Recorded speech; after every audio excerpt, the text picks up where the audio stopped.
হিকায়াতের কুল যে শব্দ, এই শব্দ থেকে আল্লাহ রহমান বুঝাইতেছেন নবীর মাধ্যমে আমাদের শিখাইয়া দেয় যে হে মুমিন মুসলমান, তোমাদের জীবন কিরকম হওয়া দরকার, তোমাদের জীবনটারে কিরকম তুমি দেন গড়িয়া তুলতে।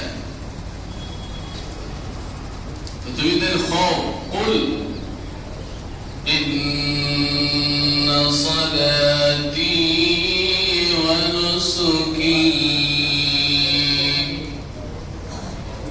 ইন্না সালাতি আত্মসমর্পণের ভিতরে আল্লাহ ঢুকাইছে। আল্লাহর সামনে বান্দা কিরকম, এরপর আমার শেষ কোন জায়গায়, এই জীবন হয়েও শেষ নাই, বাবা আগে আমার রয়েছে, এই ব্যাপারে আল্লাহ আপনার শিখিয়ে দিতে তোমার জিন্দগিটা কিরকম হইতো।